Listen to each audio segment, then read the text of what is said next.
보셨죠? 이스라엘 자손이 모세와 아론의 가나라의 통치하에 그 형호대로 그들의 군대별대로 애굽 땅에서 나오던 노정이 이러하니라. 모세가 여호와의 명대로 그 노정을 따라서 진행한 것을 기록한 거죠. 모세를 통해서 주님이 기록하라 그래서 그 진행한 대로의 노정이 이러하니라. 그들이 정월 15일을 라암세스에 애굽에서 발행하였으니 곧 6월절 다음 날이라. 이스라엘 자손이 애굽의 모든 사람의 목전에서 큰 권능으로 나왔으니 이렇게 이제 시작을 하고 있습니다.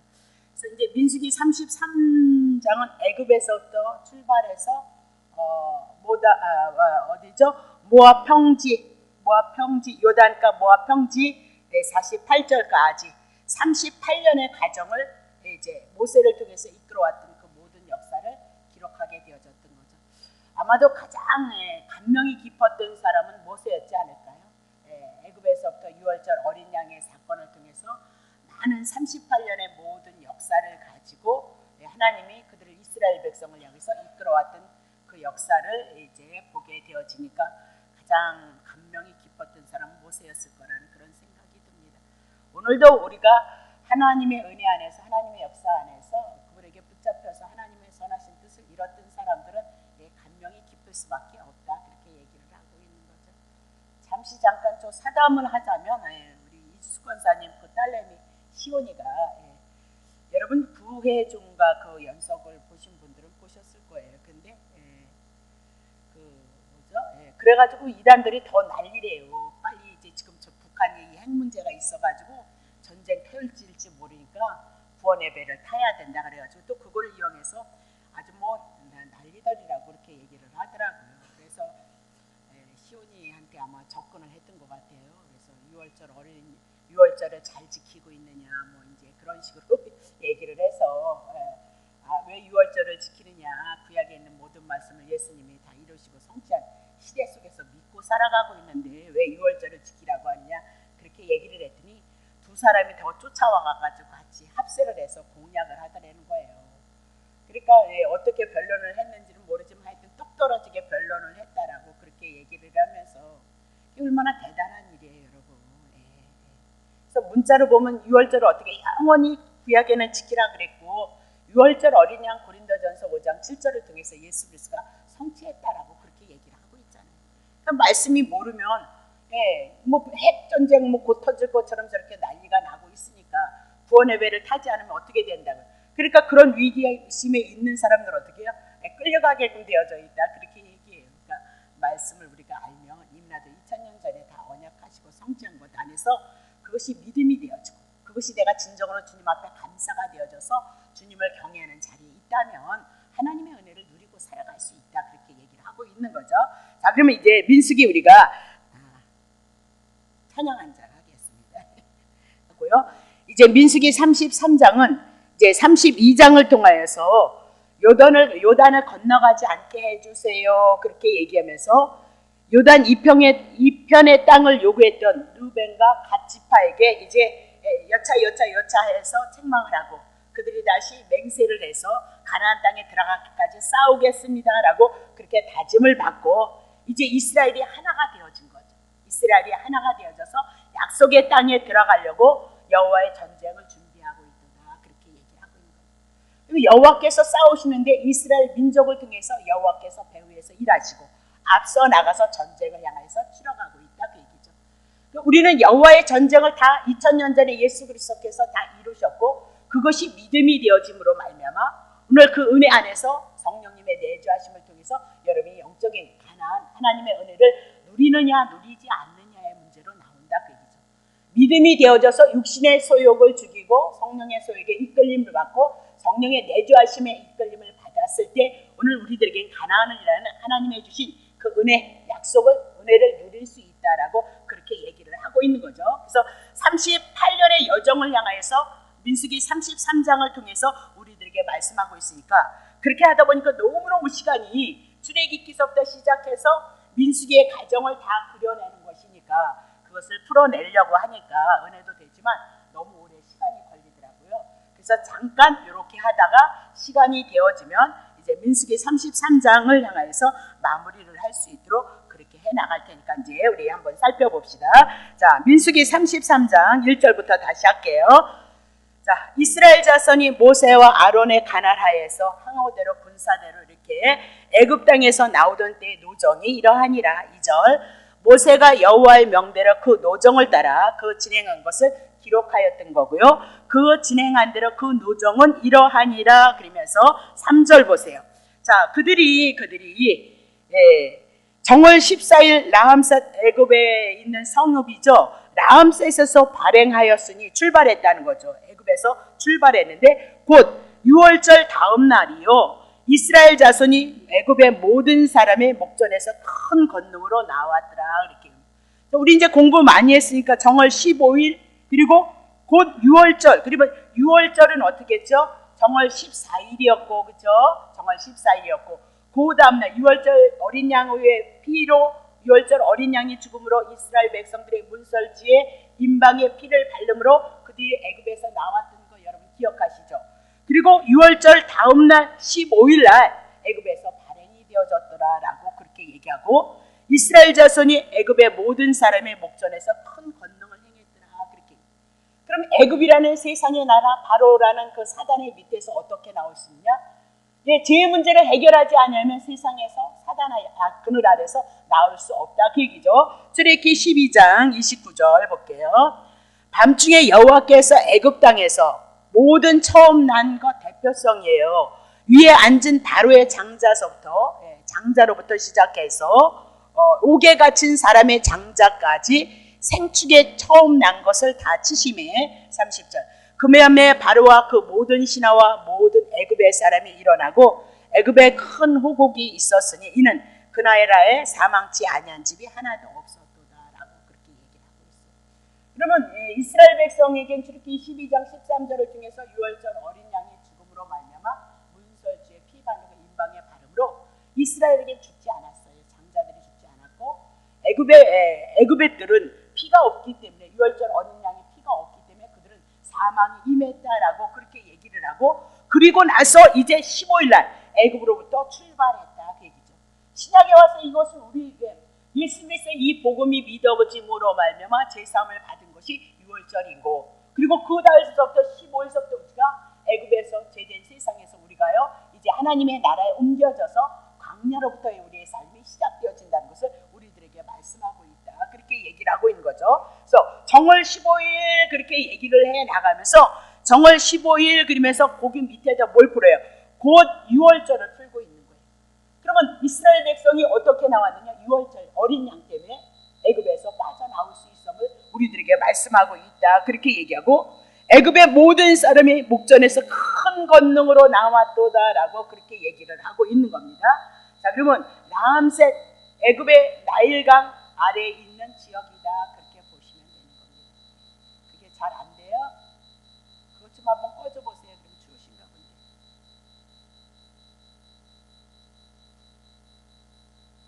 근데 뭐라고 얘기하냐면은 애굽의 모든 사람의 목전에서 큰 권능을 행했더라 그렇게 얘기를 하고 있어요.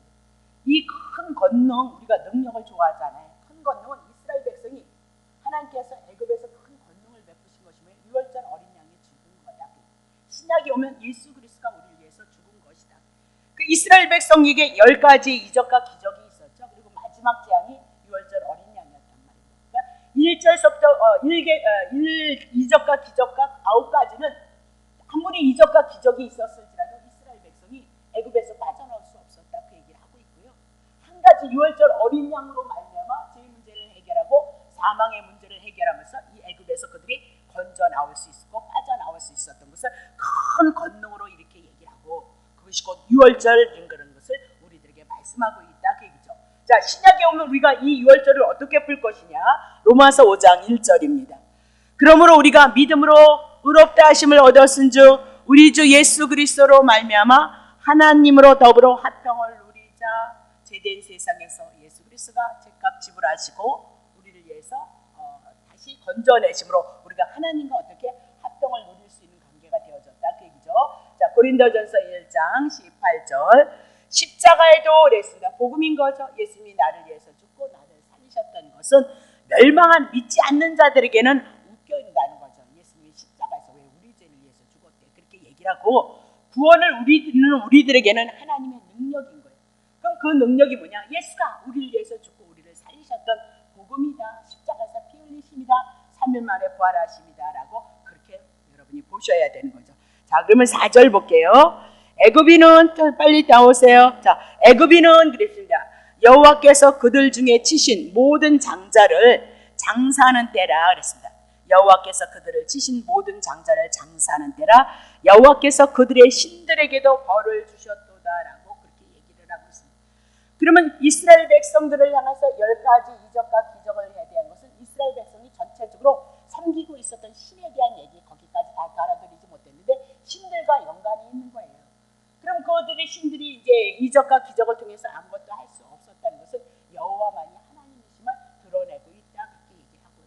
그래서 출애굽했을 때 잡족들이 이스라엘 백성이 아닌 백성들이 어떻게 애굽에 신과 능력이 있어서 애굽의 신들이 정말 하나님인 줄 알았는데, 출애굽할 때 잡족들이 따라 나오는 것은 여호와가 참 하나님이기 때문에 그들이 따라와 나왔다는 것을 우리들에게 말씀하고 있다 그 얘기죠.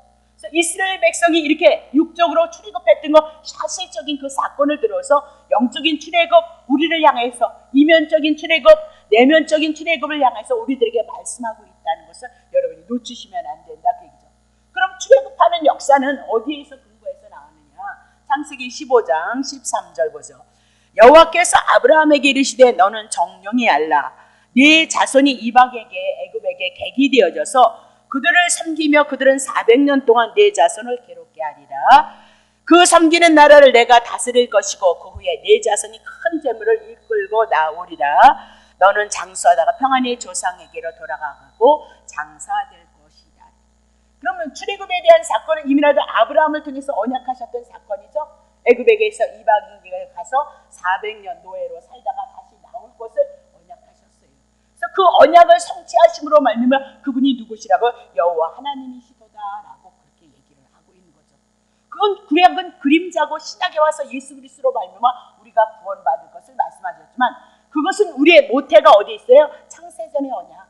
창세기 1장 4절서부터 12절에 대한 내용이 구약의 출애굽에 대한 사건을 통해서 우리들에게 말씀하고, 아담과 하와가 범죄했으므로 말미암아 죽어야 되는데 하와가 산자의 어미가 되어지고 가죽옷을 입힘으로 살아냈던 얘기가 창세전의 언약에 대한 얘기요. 출애굽 아브라함으로부터 약속했던 그 말씀이 이루어지는 얘기가 그 얘기요.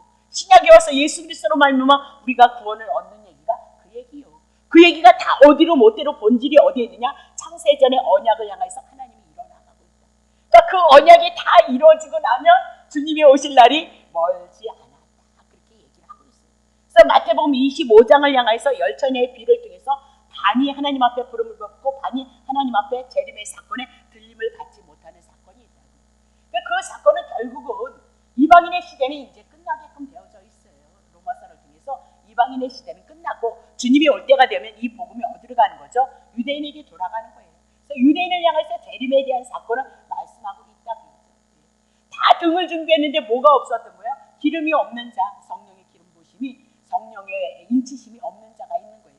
성령의 인치심을 다른 거로 가고 그렇게 행위를 자꾸 붙잡아서 유월절을 지키느냐 안 지키느냐, 그건 옛 언약이에요. 율법 아래서 행위를 요구하더라 그 얘기잖아요. 그래서 율법을 통해서 죄를 못 지킴으로 말미암아 누구 보내신대요? 창세전의 언약에 예수 그리스도 보내셔서 예수로 말미암아 의롭고 거룩하고 흠이 없어서 하나님의 아들들이 되어지는 것을 이미나도 계획하셨고, 그 약속들을 지금 이뤄가고 성취해 나가고 있다 그렇게 보시면 되는 거죠.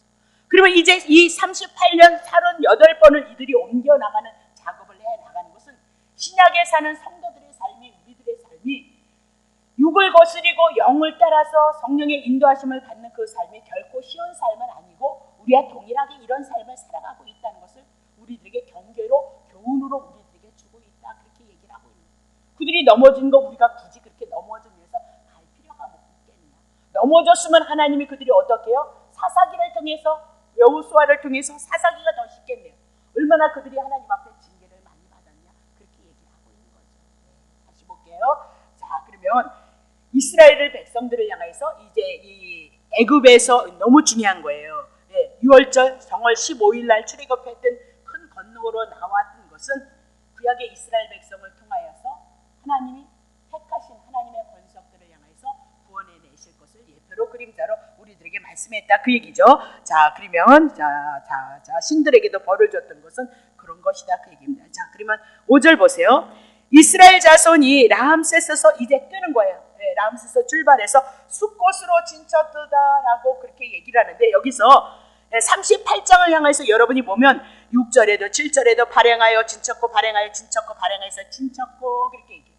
그럼 발행했다 그러면 이제 출발한다 그렇게 얘기를 하고, 또 구름 기둥이 딱 거기서 머무르면 어떻게 딱 진을 쳐서 잠시 잠깐 안식을 하고 평안을 누리다가 다시 구름 기둥이 또 움직이면 그들이 다 준비를 해서 다시 출발해서 장막을 옮겼던 것 그렇게 얘기를 하고 있는 거죠. 그러면 여기서 발행했다 진쳤다 33장을 통해서 38번이 나오고 있다 그렇게 얘기를 하고 있는 거죠. 자, 그러면 광야를 여행하기 시작하기 위해서 이제 요단강 서편의 모압 평지 48절까지 진쳤던 것을 우리들에게 말씀하고 있다 그 얘기입니다. 자, 그것을 어떻게 표현해놨냐? 민수기 9장 17절 보세요. 구름이 성막에서 떠오를 때에는 그랬습니다. 성막, 그곳에 하나님이 임재해서 왕으로 통치하고 다스리고 있는 거잖아요. 이스라엘 자손이 곧 진행하였고 구름이 머무르는 곳에 이스라엘 자손이 뭐했어요? 진을 쳤도다 그렇게 얘기를 하고 있는 거죠. 진행이 이제 발행으로 끝나는 거고, 민수기 10장 33절 그들이 여호와의 산에서 그랬습니다. 시내 산에서 떠나서 또 3일길을 행할 때 여호와 앞에 언약궤가 먼저 가고 있잖아요. 그렇죠? 언약궤 그 3일길에 앞서서 행하며 그들의 쉴 곳을 찾았고 그곳을 어떻게 진쳤다라고 그렇게 얘기를 하고 있는 거죠. 그러면 이스라엘 백성 38년을 향해서 진치고 발행하고 진치고 발행했던 모든 것들은 구름 기둥이 그들을 인도했고 언약궤가 그들을 인도했다 그 얘기죠. 그래서 구름 기둥을 성령으로 여러분에게 풀어드렸고 언약궤를 향하여서 법궤 예수 그리스도를 향하여서 여러분에게 풀어드렸다 그렇게 얘기를 했어요. 그러면 38년의 여정은 누가 인도하신 거예요? 하나님이 이스라엘 백성을 인도하셨다라고 그렇게 얘기하고, 오늘도 우리는 그렇게 살아가고 있는 거다 그렇게 얘기를 하고 있어요. 그러니 이스라엘 백성이 광야에서 넘어지는 때가 있었으면 또 하나님의 은혜를 입는 때가 있었죠.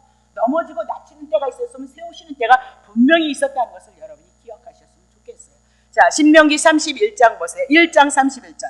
광야에서도 너희가 당하였거니와 사람이 자기 아들을 안음같이 너희의 하나님 여호와께서 너희의 행로 중에서 광야 속에서 너희를 안으시고 이곳까지 어떻게 해요? 이제 신명기에서 이제 가나안에 들어가기 위해서 이제 이 세대를 향해서 다시 재해석해서 설교를 해 나가고 있는 거니까, 이르게 하셨느니라 하나 2절 이 일에 너희가 너희 하나님 여호와를 믿지 아니하였도다. 불순종한 사건들이 얼마나 많이 있었냐 그 얘기를 하죠. 3절 그는 너희의 앞서 행하시고 하나님은 앞서서 늘 우리를 이끌어 가시는 거고, 장막 칠 곳을 쉴 곳을 찾으시고 밤에는 불로 낮에는 구름으로 너희 행할 길을 지시하신 자신이라라고 그렇게 얘기를 하고 있어요. 이스라엘 백성을 그냥 그들이 간 것이 아니라 여호와께서 구름 기둥 불 기둥 언약궤로 그들을 이끌어서 그들과 늘 함께 하시는 하나님으로 우리들에게 말씀하시고, 우리가 이 광야 여정에도 주님은 우리와 함께 하고 있음을 우리에게 말씀하고 있다 그 얘기죠.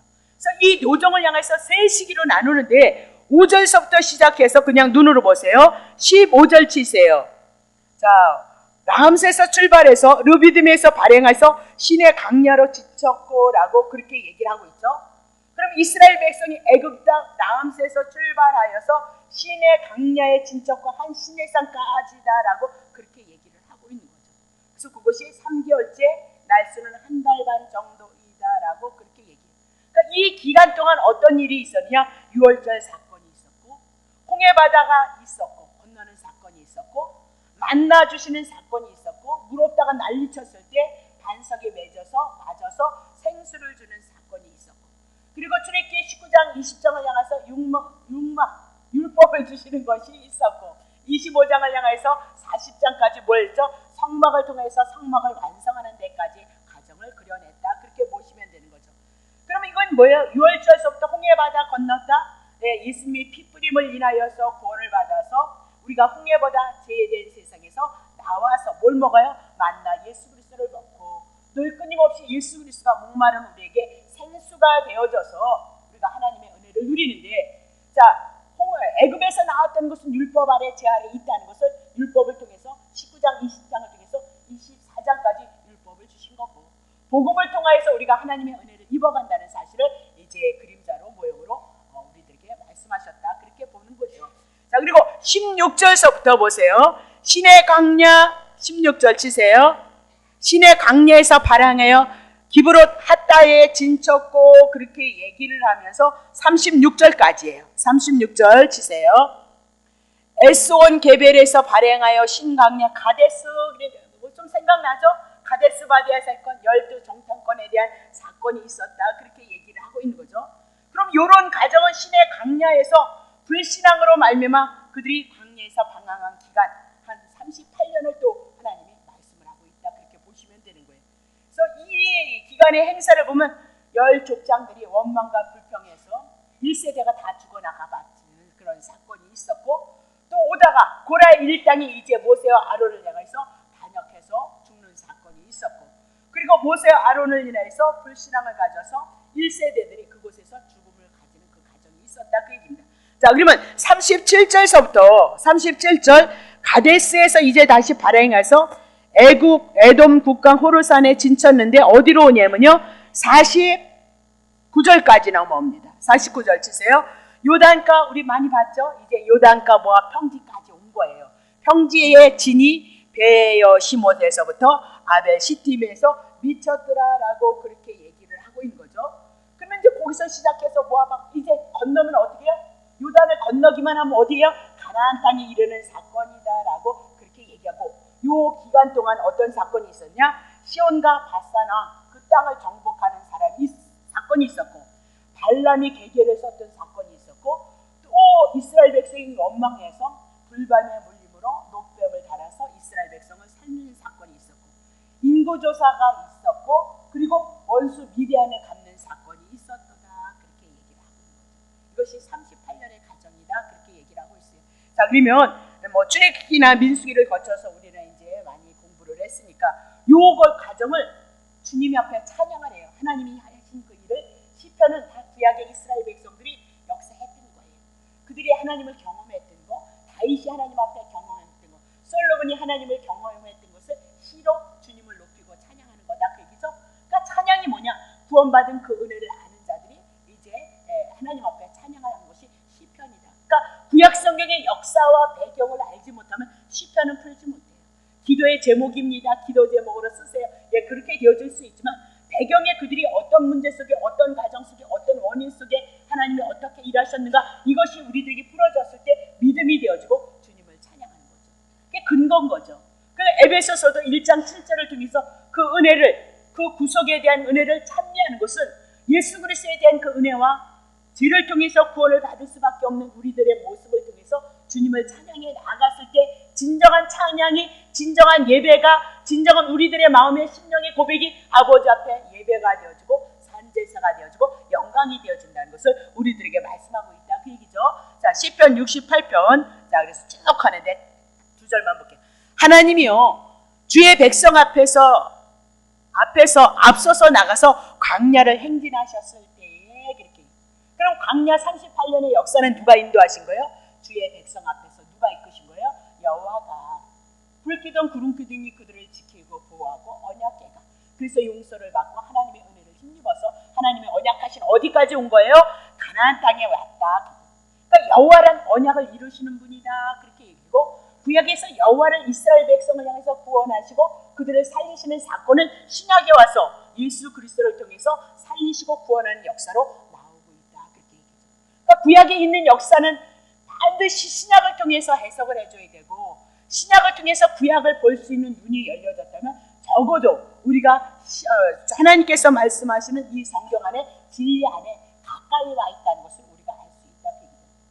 아까도 시온이를 향해서 6월절을 영원히 지키라고 하고 있는데 6월절을 지키고 있느냐, 그렇게. 그럼 지금도 양 잡아서 어디서 양 잡아서 지키는지는 모르겠는데, 그 6월절이 어디로 넘어왔어요? 성찬식으로 예수 그리스도의 피 뿌린 떡, 그리고 피, 그거에 대한 사건으로 기념으로 우리들에게 받았다는 거죠. 이미 성취되어졌기 때문에. 그렇게 모든 성경이, 그래서 당신이 말씀하신 것을 이루셔야 그분이 신이고 하나님이지, 그거도 없이 믿으라고 해서 믿는다고 해서 그것이 하나님에 대한 믿음이냐. 왜 5,000명씩 따르는데 한 사람이 다윗의 자손 예수여 그렇게 부르는데 그 사람에게만 믿음이 있다라고 얘기를 하고 내 믿음대로 구원을 받았다라고 얘기를 합니다. 10명의 그냥 문둥병자 재계가 죄인이 다 하나님 앞에 와서 문둥병이에요, 소경이에요. 치료를 받았다니까요. 그러면 제사장에게 확인을 해야 돼요. 자기가 문둥병이 깨끗해졌는지 확인을 해야 이스라엘 지르로 들어갈 거고 하나님 앞에 나가서 하나님을 섬길 수 있기 때문에 확인을 하라 그렇게 얘기를 하고 있는 거죠. 근데 9명은 오지 않았어요. 문둥병 제사함에 대한 구원에 대한 감사가 없는 자들이다 그렇게 얘기를 하잖아요. 근데 한 명이 예수님에게 왔어요. 아니 왜 제사장이 아니요. 구약의 제사장이 했던 그 사역을 당신이 제사장으로 오셔서 우리를 위해서 죽고 우리의 죄를 담당하시고 우리에게 제사함을 갖다 준 당신이 선지자 아닙니까? 당신이 제사장 아닙니까? 그것을 바라본 자에게 너에게 뭐가 임했대요? 구원이 임했도다라고 그렇게 얘기합니다.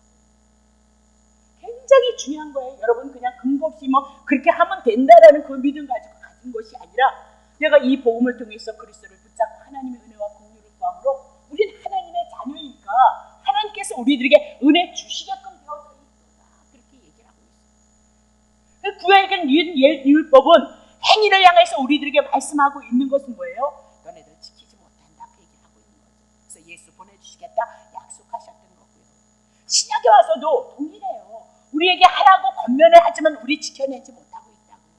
그렇다고 막 살라는 얘기냐? 그건 예수로 십자가에 못 박는 일을 하는 거고 적어도 우리가 율법을 지켜내지 못해서 그리스도를 통해서 주신 그 은혜를 가지고 감사함으로 겸허함으로 주님을 섬기는 은혜 안에 몸부림을 친 거죠. 주님 앞에 하나님의 선한 뜻을 이루기 위한 가정으로. 그래서 이 밤에 여러분들이 예배 드리러 온 것은 그 은혜가 그 사랑하심이 여러분을 붙드셨기 때문에 여러분이 이곳에 오셨다 그렇게 얘기를 하고 있는 거예요. 안 오면 껄쩍지근하거든요. 안 오면 괴롭거든요. 그것이 무뎌지면 어쩔 수 없지만 그러니까 오늘도 우리 안에서 내 심령 안에서 성령이 내주하시는 그 음성을 여러분이 잘 들으세요. 그리고 그것에 순종하시면 주지 말라 그래도 줄 거예요. 왜? 하나님의 나라와 하나님의 의를 구하고 있잖아요. 여러분의 중심이 그것을 추구해 나가고 있다. 그러니까 중요한 것은 내가 지금 이렇게 생각하는 것이 성령의 소유이냐 육신의 소유이냐 그것만 보시면 돼. 가나안 7족 속속 수요일날 내가 그것까지 풀어드려야 되는데 정신이 없어서 뭐 가나안에 7족 속이 있어요. 7족 속은요 완전한 사단의 세력을 얘기를 하고 있거든요. 그럼 그 사단의 세력은 뭐예요? 육신의 소욕이에요. 우리들 안에 있는 거. 뭐 귀신하고 싸울 것이 뭐 있어요? 여러분 안에서 육신의 소욕, 탐심, 정욕, 우상숭배로 여러분을 향해서 살아가고 있는 것이 우상숭배라고 성경은 얘기를 하고 있으니까 여러분과 싸움이지 다른과의 싸움이 아니다 그렇게 얘기를 하고 있단 말이죠. 그렇죠? 다시 볼게요. 자, 그러면 19절도 한번 볼까요? 날마다 뭐 했대요? 우리의 짐을 지시는 주, 우리의 구원이신 하나님을 찬송할지어다.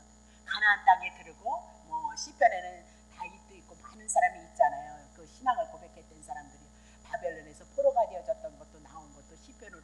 그러면 그들이 뭘 지어준 거예요? 날마다 우리의 짐. 신약교회 갔는데 처음에 이 말씀을 지어주는데 얼마나 은혜가 되는지. 근데 그때는 몰랐습니다. 우리의 짐이란 뭐예요? 우리가 왜 베델에서 살았는데 죄를 인하여서 쫓겨남으로 말미암아 내가 죄인이 되어졌어요. 죄인인데 내가 가는 곳마다 땅이 같이 하나가 되어져서 저주를 받음으로 엉겅퀴가 났단 말이죠. 수고와 땀이 있을 수밖에 없다라고 그렇게 얘기를 하고 있잖아요. 그렇기 때문에 우리의 모든 죄짐을 우리의 율법에 지켜내지 못한 죄짐을 누가 다 감당하시고요. 구약의 여호와로서 일하시고 제사법으로 일하시고 절기로서 일하시고 신약에 와서는 그 모든 것들이 다 누구로요? 예수 그리스도로. 그래서 구원이 이루어졌으므로 어떻게 해요? 주님을 어떻게 찬송할지로다라고 권면을 하고 있다. 그러니까 우리의 찬송은 오직 예수 그리스도께서 찬양을 받으시는데 십자가 이 복음을 통해서 우리 안에 은혜가 있는 것만큼 우리는 주님을 높일 수 있고요, 찬양할 수 있고요. 그게 진짜 산제사고 진짜 예배다 그렇게 얘기를 하고 있는 거예요. 자, 그러면 민수기 33장 5절 한번 더 치세요. 라암색 애굽에서 발항해서 숫곳으로 진쳤도다. 숫곳이란 오두막집이다 그렇게 얘기를 하고 있어요. 그러면 그들이 늘 옮길 때마다 그들 중심엔 누가 있었죠? 성막이 중심이 되어졌다는 걸 잊으시면 안 돼요. 늘 성막이 그곳에 가서 중심을 쳤고요. 그래서 늘 불기둥과 구름기둥이 인도하셨고요. 그들과 임마누엘이 되셔서 함께 하셨음을 말씀하고 있다 그 얘기죠. 그리고 38년을 진을 치면서 옮겼다 그 얘기예요. 베드로전서 2장 11절 사랑하는 자들아 나그네와 행인 같은 너희를. 우리는 뭐예요? 나그네예요. 행인이에요. 예. 결국은 우리는 어디를 가는 거예요? 하나님의 나라를 향해서 지금 우리가 가고 있는 거다. 그 얘기잖아요. 그러니 영혼을 거슬려서 싸우는 육체의 정욕, 육체의 소욕, 그거 다스리고 오직 언약하셨던 그 소망을 향해서 우리의 믿음의 선한 싸움을 싸워가라. 그렇게 얘기를 하고 있는 거죠. 자, 히브리서 16장. 저희가 이제는 더 나은 본향을 사모하니 가나안 땅도 그림자이다. 그렇게 얘기를 하고 있어요. 네, 그림자다. 그럼 실제는 어디냐? 예, 그렇죠. 하늘에 있는 것 하나님의 나라. 그러므로 하나님이 저희 하나님이라 일컬음을 받으심을 부끄러워 아니하시고 저희를 위하여서 한 성을 하늘나라 예루살렘의 성을요 천국을요 예비하셨도다라고 그렇게 얘기해요. 그러니까 제가 성경을 보면서 놀라는 것은 가장 행복할 때가 언제냐면 구약의 하나님이 이스라엘 백성이 땅 주신다 그랬잖아요. 땅 주시고 있잖아요. 그렇죠? 자손 주신다는데 애굽에서 그렇게 노역을 하면서도요 낳고 해가지고 60만 명이 이어지는 거예요. 그런 말씀이 창세기서부터 땅 나라 주신다는 거잖아요. 하나님의 나라 주신다는 그 말씀이 구약 성경에 다 이루어지는 거예요. 왕들을 통해서 했던 그 말씀들이 그대로 이루어지는 거잖아요. 예, 하나님을 떠나면 의가 커진다 그랬는데 그 말씀들이 그대로 이루어지잖아요. 예, 축복한다 했던 그 말씀이 그대로 이루어지는 거잖아요. 애굽에 430년 있다가 나온다는 거 그대로 이루어지는 거잖아요. 재물 주면서 나온다 그랬던 거 그대로 나오더라는 거예요. 그러니까 그런 게 너무너무 신기해요. 그것을 근거로 해서 누가 오실 거라고요? 예수 그리스도가 오셔서 예수님 한 분을 통해서 심판받을 자는 심판을 받고요. 구원받을 자는 구원을 받고요. 거저 주시는 그 은혜를 우리는요 찬미할 수밖에 없는 상태 가운데 우리를 이끌어가고 있다. 그렇게 얘기를 하고 있는 거죠. 그래서 지금 왜 숫곳으로 옮기고 가나안을 향해서 가고냐? 나그네이다. 그 그림자예요. 우리는 하나님 앞에 부르시면 언제든지 하나님의 본향인 천국을 향해서 가고 있다. 그 얘기죠. 6절 볼게요. 자, 6절. 이스라엘 자손이 숫곳에서 다시 발행해서 광야 끝 에담의 진척. 광야 끝 그리면서 에담의 진을 쳤도다. 그렇게 얘기를 하고 있는 거죠. 그러면 이스라엘에게 에담은 애굽에서 했던 노예 생활이 끝이고 고된 광야 생활이 끝이다. 고된 광야 생활이 시작이다. 그렇게 얘기를 하고 있어요. 그래서 이런 것을 통해서 우리에게 말씀하고 싶은 것이 무엇인가? 그것을 찾아내는 것이 설교자들의 몫이다. 그렇게 보시면 되는 거죠. 7절 볼게요. 에담에서 발행하여 바알 스보나 바이 히롯으로 들어가서 믹돌 앞에 진쳤고 그랬습니다. 그럼 이거는 홍해바다 맞은편이다라고 그렇게 얘기하고 바알 스보는 가나안 우상들이 섬기던 곳이다라고 그렇게 보고 있으면 됩니다. 자, 그러면 홍해를 가르시고 이스라엘 백성을 구원하시고 애굽의 군사들을 바닷물에 수장시켰던 그 곳을 목됐던 장소이다라고 그렇게 얘기를 하고 있는 거죠. 그러면 애굽 군사들이 다 수장되어졌던 곳은 애굽의 신들은 어떻게 죽었다 그렇게 얘기를 하고 우상이다. 그들은 신이 아니다 그렇게 얘기하고 누구만 신이라고? 여호와 하나님만이 신이다. 그것을 밝히 드러내고 있다 그 얘기죠. 데살로니가후서 1장 7절. 환난 받는 너희에게 우리와 함께 안식으로 갚으시는 것이 하나님의 공이시니 주 예수께서 저희의 능력과 천사들과 함께 하늘로부터 불꽃 중에 나타나실 때에 자 8절 하나님을 모르는 자들과 우리 주 예수의 복음을 복종치 않는 자들에게는 형벌을 주시지만 9절 이런 자들이 주의 얼굴과 그의 힘의 영광을 떠나서 영원한 멸망의 형벌을 받으리라. 요단강에 아니에요.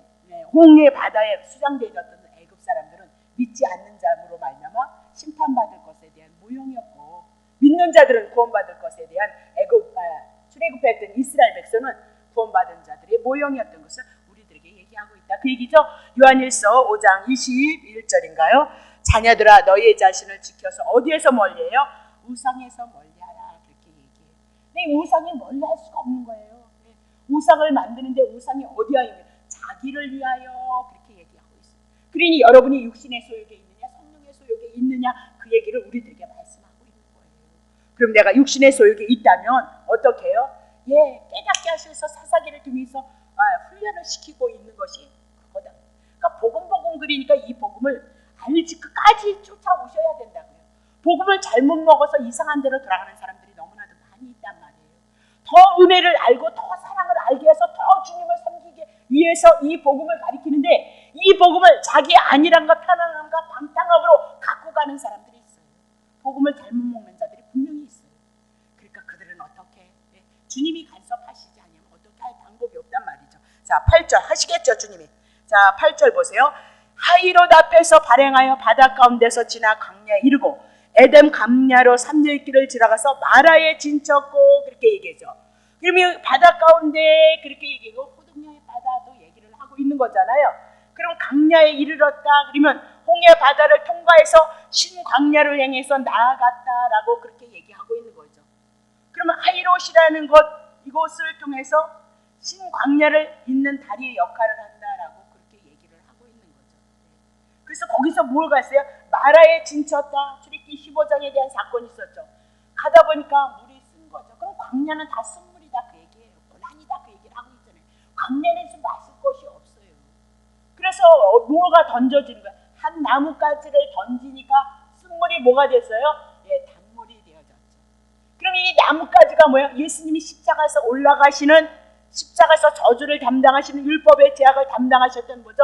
율법을 담당하셨던 예수 그리스도를 우리들에게 말씀하시고 쓴물이 뭐가 되어졌죠? 단물인 거죠. 그래서 율법 안에서 어디로 들어와야 돼요? 복음으로 예수 그리스도로 들어올 것을 이미라도 그 한 장면을 가지고도 율법과 복음을 우리들에게 제시하셨도다 그렇게 얘기를 하고 그 물을 누가 마셨어요?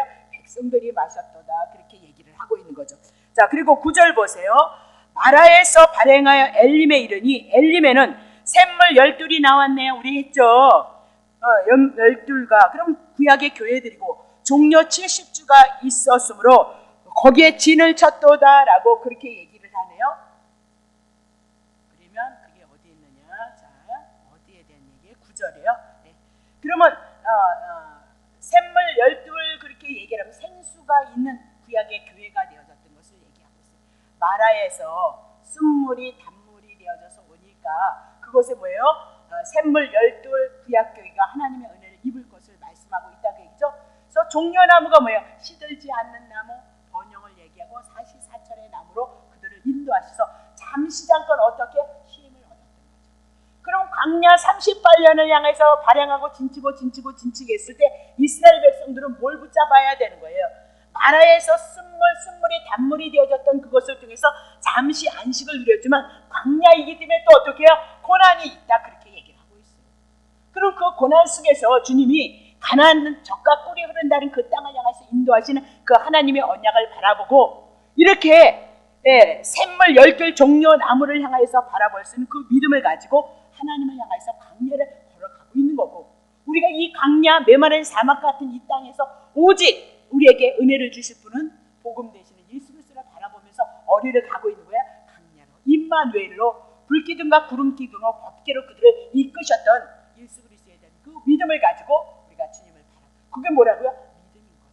그것이 뭐라고요? 주님을 사랑하고 섬기는 것이다라고 그렇게 얘기를 하고 있는 겁니다. 자, 11절 넘어올게요. 홍해가에서 발행하여 신광야로 진쳤고라고 그렇게 얘기를 하고 있습니다.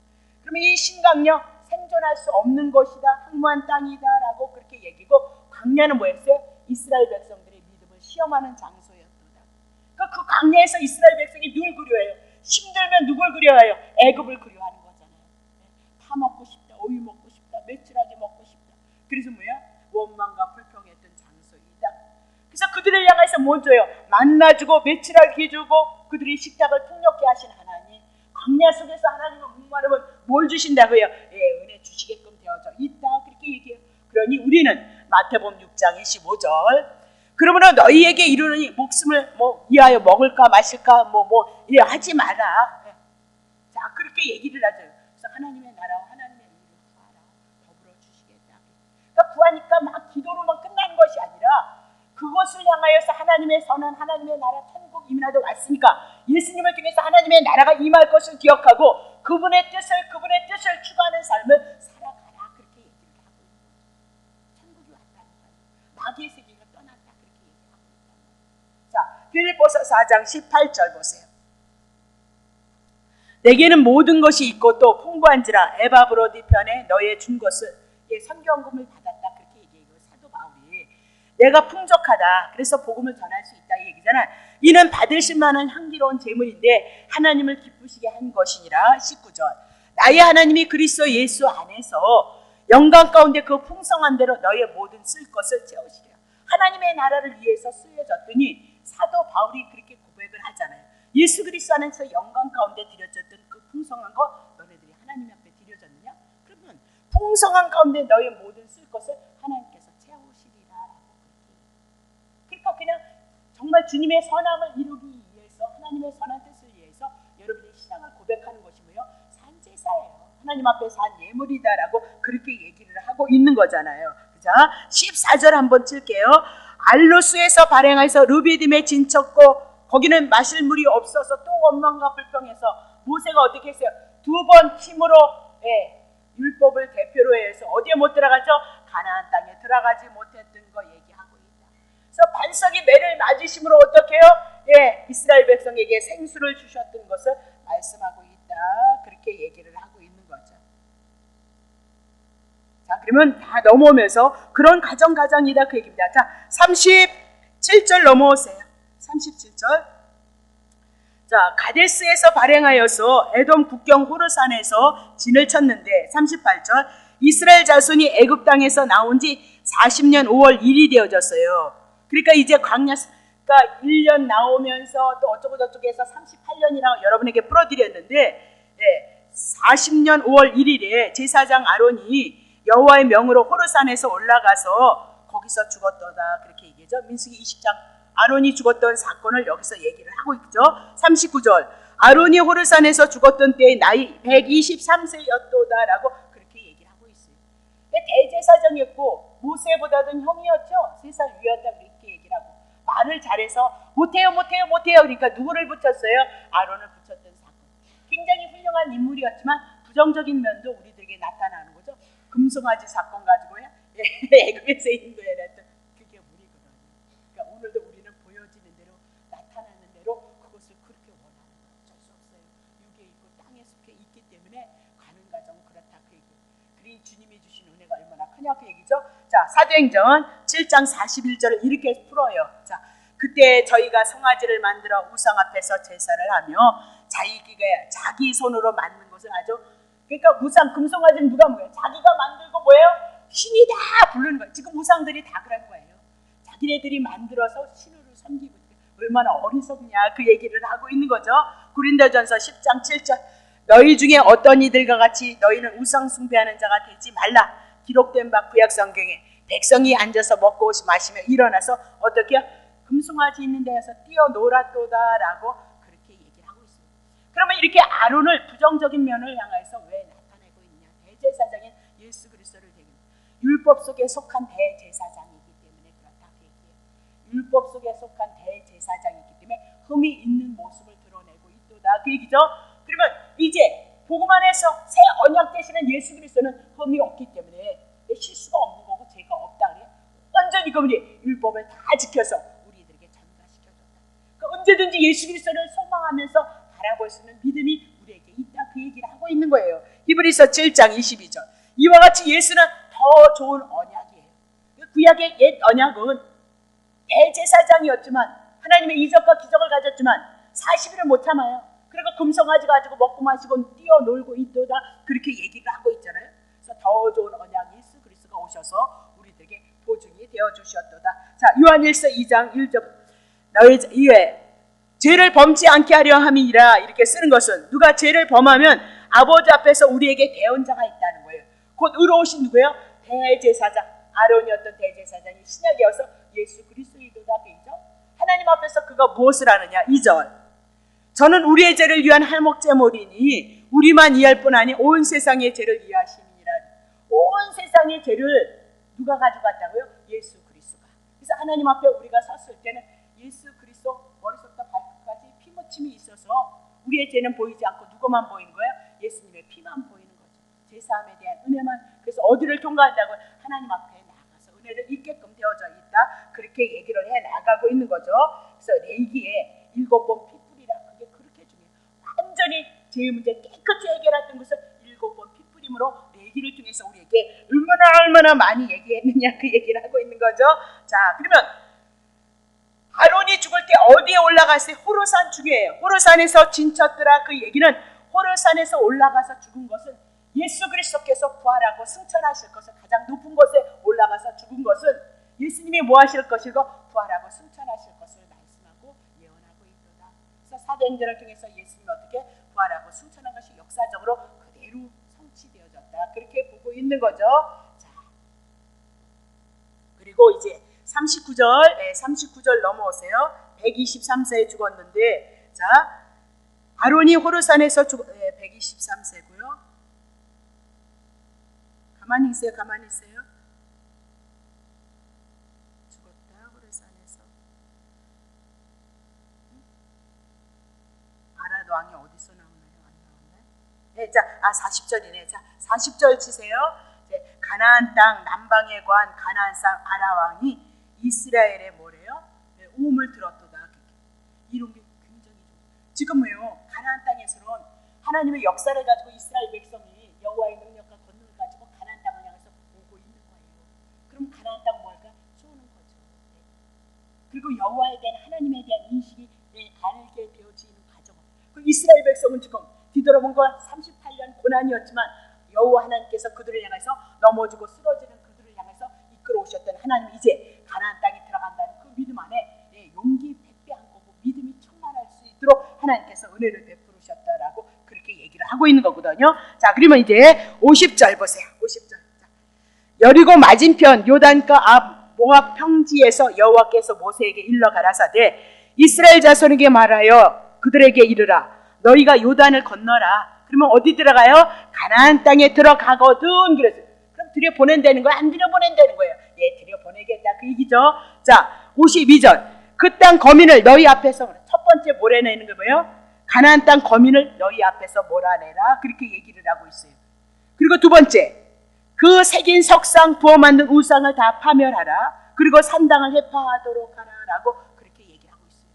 그럼 들어간다, 그러면 하나님께서 언약을 이미라도 성취하실 것을 말씀하고 있다, 그렇게 얘기하고, 그 땅 거민 가나안 땅 백성들 몰아내라, 그렇게 얘기하죠. 이들을 몰아내지 않고 남겨두면 이스라엘 자손의 눈에 뭐가 돼요? 가시가 되어지고 옆구리가 되어지고 찌를 것이 되어질 것이다. 그래서 이스라엘 자손을 괴롭게 할 것이다, 그 얘기를 하고 있는 거죠. 네. 두 번째, 새긴 석상 부어 만든 우상을 파멸하라, 그렇게. 그들을 남겨두면 그들이 어떻게 해요? 눈을 옆으로 돌려서 우상을 섬길 것을 말씀하고 있다, 그렇게 얘기를 하고 있는 거죠. 그러니까 베리알과 하나님이 어떻게 함께 할 수 있겠느냐, 그렇게 얘기를 하고 있는 거죠. 우상과 하나님이 어떻게 함께 할 수 있겠느냐, 그렇게 얘기를 하고 있는 거예요. 그럼 오늘도 우리들의 신앙생활은 어떻게 해요? 그리스도와 더불어 신앙생활해야 될 것, 그리스도께서 원하시는 것으로 여러분이 신앙생활을 해야 될 것. 왜? 이방인들의 삶을 답습하면 안 되잖아요. 여러분을 들어서 누구를 증거해야 돼요? 그리스도의 사심을 드러내는 자들이다라고 그렇게 얘기를 하고 있는 거죠. 네. 자, 53절 보세요. 그 땅을 그 다음에 취하고 거기 거하라. 내가 그 땅을 너희의 산업으로 너희에게 주었습니다. 취하라, 주었습니다. 그럼 하나님께서 누리는 가나안 땅을 주셨음을 말씀하고 있다, 그렇게 얘기하고, 열조에게 세우신 언약 누가 이루시는 거예요? 예, 여호와 하나님. 그것이 신약에 와서는 하나님의 언약, 창세기 3장 15절 여인의 후손 예수 그리스도로 이루어지고 성취되어질 것을 말씀하고요. 그 언약이 이루어지므로 이스라엘 백성은 뭘 기억하래요? 하나님의 일하심을 보고 하나님을 여호와를 경외하면서 섬기기를 원하는 거예요. 구원을 받아서 구원받은 것 가지고 여러분을 위해서 살아가는 것이 아니라 이 구원을 향하여 베푸신 은혜, 그 사랑을 기억하고 주님을 사랑하고 주님을 섬기는 그 일을 향해서 여러분과 내가 부름을 받았다라고 그렇게 얘기를 하고 있어요. 자, 쭉 넘어오면서 55절 보세요. 너희가 5절 치세요. 만일 그 땅 거민을 너희 앞에서 몰아내지 아니한다, 동화되어진다면, 우리가 세상과 더불어 육과 더불어서 자꾸 우리가 살아가고 있다면 똑같은 얘기죠. 너희가 남겨둔 자가 너희의 눈에 가시가 되어질 것이고 너희의 옆구리에 찌르는 것이 되어져서 너희 거하는 땅에서 너희를 괴롭게. 가나안 땅은 젖과 꿀이 흐르는 땅이에요. 하나님이 일하셔서 그들에게 주신 땅이다. 그러면 젖과 꿀이 흐름으로 하나님의 은혜를 누려야 되는데 그들이 어떻게 해요? 괴로움을 당할 것을 말씀하고 있습니다. 가나안 땅은 그러면 하나님의 언약이신 예수 그리스도를 믿음으로 우리가 가나안이 되어진 거잖아요. 하나님의 나라가 되어졌다, 그렇게 얘기를 하고 있어요. 근데 그 은혜를 잊어버리지 않고, 그 사랑을 잊어버리지 않고 그분 앞에 감사해서 그분을 섬기는 믿음으로 온다면 은혜를 누려요. 그러나 합리화시키고 육신의 정욕을 이기지 못해서 육신의 소욕을 따라간다면 하나님은 반드시 사사기를 통해서 그들을 20년, 40년은 때렸다. 한 번 훈련이 들어오면 어려워요, 여러분. 한 번 때리는 것이, 한 번 맞는 것이 그게 여러분의 죄악의 뿌리가 그렇게 깊기 때문에 결국 참고 있을 뿐이다, 그 얘기예요. 그러니까 빨리빨리 복음 안에서 감사함을 가지고 주님을 섬기는 것이 옳다고 얘기잖아요. 너희를 괴롭게 할 것이도다 라고 그렇게 얘기를 하네요. 자, 그러면 여호수아 23장 13절에 가나안 땅 들어갔어요. 어땠나 봐요? 자, 23장 정령이 알라 너희 하나님 여호와께서 이 민족들을 너희의 목전에서 다시는 쫓아내지 아니하리라. 안 쫓아내겠다는 거예요. 예, 그들이 너희에게 올무가 되어지며 덫이 되며 너희의 옆구리에 채찍이 되며 너희 눈에 가시가 돼서 너희 필경은 너희 하나님 여호와께서 너희에게 준 이 아름다운 땅에서 어떻게요? 멸절되리라 하겠어요. 괴롭을 당하리라 그렇게 얘기하고 있어요. 그래서 믿음으로 사는 자를 누가요? 그리스도의 은혜를 인하여서 주님을 높이고자 하는 자를 향해서 어떻게 해요? 하나님의 위로가 있는 거죠. 위로가요. 우리가 하나님의 긍휼을 자비를 구하는 그 자리에서 하나님의 은혜를 구하고 여러분에게 은혜를 주시면 여러분의 힘이 아니고 여러분의 능력이 아니고 주님이 하셨음을 인하여서 감사해서 하나님 앞에 드려지는 예배가요. 예, 주님 앞에 드려지는 예배예요. 자, 다시 볼게요. 사사기 1장에 보면 1장에도 쫓아내지 못했다가 몇 번 나오냐? 8번 1장에 반복이 돼요. 가나안 땅 그 족속을 쫓아내지 않았어요. 그래서 어떤 일이 있었느냐? 아니야. 1장 28절 보세요. 이스라엘이 강성해지는 거예요. 축복이 들어가서 가나안 땅 들어가니까 젖과 꿀이 흘렀죠. 가나안 사람에게 이제 사역을 시키는 거예요. 다 쫓아내죠. 아니 가나안 사람을 쫓아내야 되는데 힘이 있고 능력이 있으니까 가나안 사람을 어떻게 부려먹고 있는 거예요. 그래서 쫓아내지 않았더라. 오늘 예수 그리스도를 통해서 하나님의 은혜와 하나님의 은총을 입었어요. 그러면 주님을 섬기는 것이 마땅한데 세상이 좋으니까 세상을 가지고 어떻게 써요. 세상을 가지고 합리화시켜요. 세상을 가지고요 어떻게요? 부려먹고 있는 거예요. 누려가기 위해서요. 세상을 추구해 나가고 있는 거예요. 쫓아내지 아니했더라. 결과가 어떻게 되어졌느냐? 3장 5절입니다. 이스라엘 자손은 마침내 가나안 사람 햇사람 이렇게 해서 사이에 거하면서 같이 함께 하잖아요. 6절 그들의 딸들을 제하여 아내를 삼으며 딸들을 그들의 아들에게 주며 또 그들의 신 혼합신앙이 되어졌던 거죠. 네. 자 7절 보겠습니다. 그래서 7절을 펼쳐서 어떻게 해요? 예, 몇십 년 어떻게 혼났다 그렇게 얘기를 하고 있는 거예요. 거기까지는 안 적어왔네요. 그러면 오늘 이 얘기예요. 이런 얘기는 다 뭐냐? 여호와를 무시했기 때문이에요. 히브리서 10장 29절을 보면 하나님의 아들 예수 그리스도를 어떻게 짓밟아 우리가 연약해서 율법을 다 지키지 못하는 것과 내가 육체의 정욕을 위해서 하나님 앞에 범죄하는 것은 다르다 그 얘기를 하고 있어요. 그러니까 우리가 못하는 건 하나님 앞에 죄송해서 애통함으로 내가 사도 바울처럼 죄를 인해서 탄식을 하지만 육체의 정욕을 인해서 하나님 앞에 우리가 하나님 앞에 범죄함으로 나오는 것은 점점 강팍하게 증폭됐어요. 죄를 짓는 자들의 현상은 뭐예요? 점점 세상을 추구하고 세상의 사람의 모습을 가지고 있고요. 악한 모습으로 세상을 추구하는 모습으로 나오고요. 하여튼 그렇게 나오게끔 돼요. 왜? 거기에 붙들려 있기 때문이다.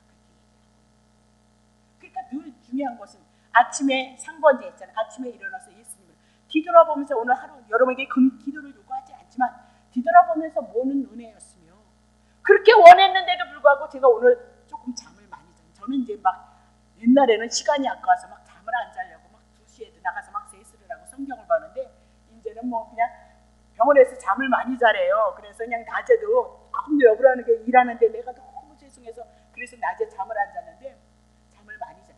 근데 이게 윤기가 오니까 밤에 잠이 안 오는 거예요. 그러니까 날밤을 새는 거죠.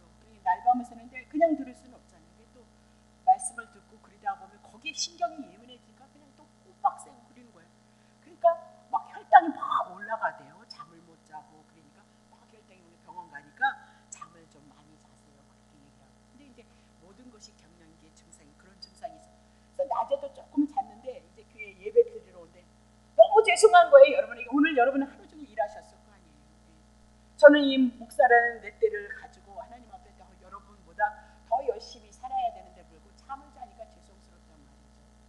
그러면 나는 늘 그래요. 하루를 향해서 내가 부끄러운 것이 무엇이며 내가 연약한 것이 무엇이며 그런 중에도 그리스도의 은혜가 나를 붙들고 있다는 것에 대해서 감사함으로 나올 수밖에 없는 것이 여러분과 나의 삶이 아니냐 그렇게 얘기를 하고 있는 거죠. 은혜입니다. 감사가 여러분 마음 안에서, 여러분 심령 안에서 겸허함으로, 겸손함으로 주님을 섬기는 그 은혜로 나오시기를 예수 이름으로 축복합니다. 기도합시다.